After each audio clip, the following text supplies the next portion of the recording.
إن الجزائر لابد أن تكون زعيمة الدول الإفريقية، وأن تبقى لها هذه الزعامة. هل الجزائر والمغرب أعداء؟ فما سبب هذه القطيعة؟ ولماذا الجزائر تكره المغرب؟ ولماذا المغرب يتصرف بدم بارد تجاه جارته؟ يوجد في الجزائر حوالي 40,000 مغربي يعملون في شتى الميادين. سنجمع المغاربة العاملين والقاطنين في الجزائر.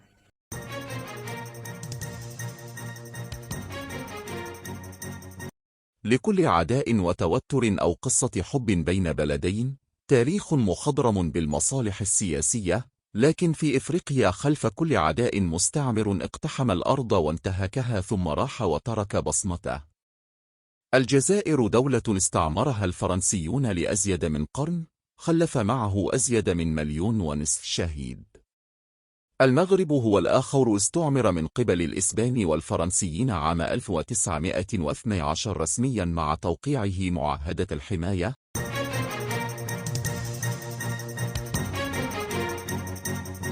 هل بشار وتندوف أراضي مغربية؟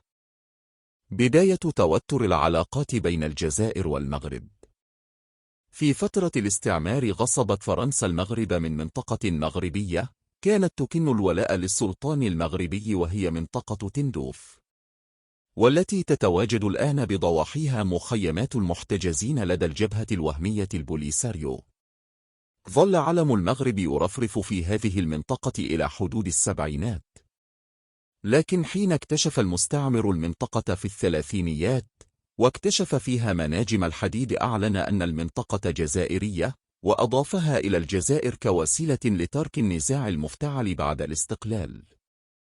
في عام 1956 نالت المملكة المغربية استقلالها، ليبدأ المغرب في دعم الجارة الجزائرية، مما دفع فرنسا إلى التفاوض مع المغرب واقتراح المستعمر إعادة تندوف وغيرها من الأراضي المفقودة إلى المغرب مقابل قطع الدعم لمتمردي الجزائر في جبهة التحرير الوطني. ربما المغرب كان وفيا لجارته، أو بالأحرى وفيا لعهد الصداقة والدم. رفض عرض المستعمر، وكما أوضح إدوارد ميريك ضابطا عسكريا فرنسيا سابقا في ذلك الوقت اقتراب جبهة التحرير الوطني من المغرب، وطلب اتفاقا سريا حيث يوافق المغرب على عدم خيانة جبهة التحرير الوطني أبدا، مقابل موافقة جبهة تحرير الوطني على تفاوض بشأن مستقبل الأراضي المغربية التي تم ضمها في وقت لاحق. حرب الرمال، اعتداء المغرب على الجزائر سنة 1963. نشأت مشكلة الحدود الجنوبية بين المغرب والجزائر عام 1950 عندما ضمت سلطات الاستعمار الفرنسي منطقتي تندوف وبشار إلى الأراضي الجزائرية، في حين طالب المغرب باسترجاع المنطقتين بعد استقلاله عام 1956. في 6 يوليوز عام 1961 وقعت الحكومة المغربية اتفاقا مع رئيس الحكومة الجزائرية المؤقتة فرحات عباس، بموجبه يعترف البلدان بإشكال حدودي بينهما يبدأ التفاوض حوله بعد استكمال الجزائر استقلالها. لكن بعد استقلال الجزائر سنة 1962 زار الملك الحسن الثاني الذي تربع على عرش البلاد خلفا لأبيه عاصمتها مذكرا الرئيس أحمد بن بلة بالاتفاق المذكور، فيما طلب الرئيس تأجيل البت فيه حتى استكمال الجزائر بناء مؤسساتها. عندما استقلت الجزائر عام 1962 رفضت الوفاء بالعهد واسترجاع تندوف لأصحابها، إذ أنكرت جبهة التحرير الوطني أن الصفقة قد حدثت في أي وقت، واعتبرتها دعاية خبيثة من قبل الملك المتعطش للأرض. حاول الحسن الثاني التفاوض، لكن كل الحلول باءت بالفشل، ما خلف عنه حربا دموية وسط الصحراء بين الجارين سميت بحرب الرمال عام 1963. أصيب الجزائريون بالذهول عندما عبرت فرقة مغربية كاملة الحدود إلى تندوف واكتسحت العدد الضئيل من الجنود الجزائريين المحتجزين هناك. لكن الحرب انتهت بسرعة، حيث أرسلت كوبا ومصر قوات لمساعدة الجزائريين في قتالهم، بينما رفضت فرنسا والولايات المتحدة الحليفان الرئيسيان للمغرب تقديم أي دعم. ليقوم الحسن الثاني بسحب الجيش من الجزائر الذي عبر الحدود إلى تندوف، ليعتبرها البعض هزيمة الجيش المغربي في حرب الرمال، وآخرون اعتبروها هزيمة الجيش الجزائري في حرب الرمال.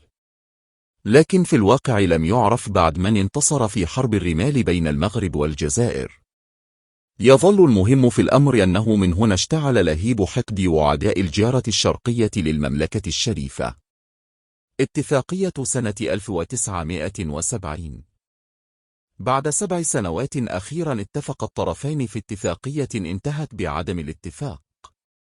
عام 1970 وافق الحسن الثاني على التفاوض مع الجنرالات، وذلك لتتنازل المملكة عن جميع المتطلبات في تندوف مقابل عدة صفقات، مثل تقاسم الأرباح من مناجم الحديد وجهود التعدين المشتركة، ثم تصدير الحديد المستخرج في تندوف من خلال ميناء مغربي. رغم أن الجزائر في بعض الأحيان لا تحترم الصفقة، على سبيل المثال وقعت الجزائر مؤخرا صفقة مع شركة صينية لتصدير الحديد من المنطقة بطريقة أخرى. تأسيس البوليساريو.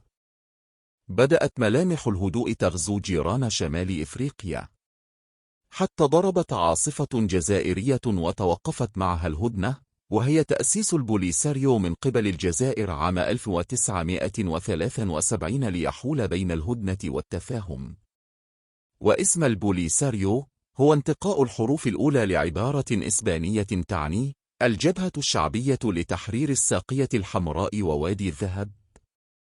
تأسست الجبهة في 20 مايو 1973 بهدف إقامة دولة مستقلة في الصحراء المغربية. بدأ النشاط العسكري للبوليساريو أثناء الاستعمار الإسباني للمنطقة، وقد تلقت مساعدات من ليبيا والجزائر. ويتلوها تنظيم المغرب للمسيرة الخضراء المظفرة بغية استرجاع الصحراء المغربية من الإسبان. المسيرة الخضراء والمسيرة الكحلة. في 9 نوفمبر عام 1975 نظم الراحل الحسن الثاني مسيرة سلمية شعبية شعارها القرآن.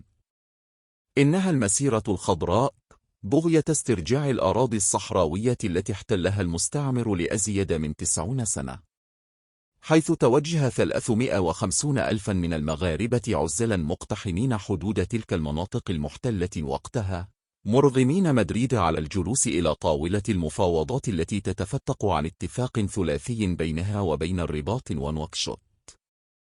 لكن كما كان بالحسبان، الجارة الشرقية لم تتقبل الأمر بصدر واسع، بل نظمت هي الأخرى مسيرة معاكسة لمبادئ مسيرة المغرب، ألا وهي المسيرة الكحلة، والتي جاءت كرد على توتر العلاقات الدبلوماسية بين المغرب والجزائر. وكرد على هذه التطورات، اختارت سلطات الجزائر طرد نحو 45 ألف مغربي قسريا من أراضيها يوم 18 ديسمبر، كانوا مقيمين بمختلف المدن الجزائرية بعد أن جردوا من ممتلكاتهم وبيوتهم. إن الجزائر لابد أن تكون زعيمة الدول الإفريقية، وأن تبقى لها هذه الزعامة. بدا في الأفق من ينافسها، فوجب عليها اتخاذ كل التدابير لإضعاف هذا المنافس القوي. يجب إضعافه سياسيا واقتصاديا وعسكريا أخيرا. هذا المنافس هو المغرب طبعا. الضربة الأولى ستحط من معنويات هذا الخصم القوي، وسترهقه اقتصاديا وتهزمه سياسيا. يوجد في الجزائر حوالي 40 ألف مغربي يعملون في شتى الميادين. سنجمع المغاربة العاملين والقاطنين في الجزائر، وسندفع بهم إلى ما وراء الحدود مجردين حفاة عراة. دعم الجزائر للبوليساريو. لم تتوقف الجزائر عن حشر أنفها فيما لا يعنيها، فحسب تقرير لسنة 2021 صرفت الجزائر أزيد من 375 مليار دولار دعما للجبهة الانفصالية الوهمية البوليساريو. بالنسبة للجزائر، فإن جبهة البوليساريو هي حركة تحرير مؤلفة من أبطال صحراويين شجعان يقاتلون لطرد الإمبرياليين المغاربة وتأسيس دولة صحراوية مستقلة. لذا، فهي تسمح لها بالاستقرار فوق أراضيها وتدعمها ماديا وعسكريا. في حين يقول الضابط الجزائري السابق أنور مالك إن سبب هذا الدعم الجزائري لا يتعلق بما تعلنه الجزائر من عدالة القضية فقط، بل لأن الجزائر وجدت فرصة لتصفية حسابات قديمة ومتجددة مع المغرب، حيث إن له أطماع مع رووفة في الصحراء الجزائرية، وأيضا توجد منافسة على الزعامة في المغرب العربي. أما بالنسبة للمغرب، فإن البوليساريو مجرد جبهة وهمية إرهابية جزائرية تتكون من مرتزقة من الأحياء الفقيرة في الجزائر العاصمة، وعدد من الصحراويين الذين نسوا جذورهم المغربية. معركة أمغالة. بعد كل هذه الأحداث، وخاصة لاسترجاع الصحراء المغربية وطرد آخر جندي إسباني، باشرت الجزائر في أخذ غمار حرب مع المغرب عربونا للكراهية. في سنة 1976 وطيلة 3 أيام من 27 إلى 29 يناير شهدت منطقة أمغال معارك ضارية بين المغرب والجزائر، والهدف هو تمكين ميليشيات البوليساريو من السيطرة على كامل الشريط الممتد من أسمارة إلى العيون. المغرب بدوره لم يتردد وأرسل وحدة عسكرية يقودها الكولونيل بن عثمان لصد عدوان الجزائر، لتنتهي المعركة بانتصار القوات المسلحة الملكية وبالتالي هزيمة المغرب للجزائر، ثم أسر المغرب لحوالي 100 جندي وضابط جزائري. بعد قراءة هذه الحقائق يمكن معرفة الآن لماذا الجزائر تكره المغرب.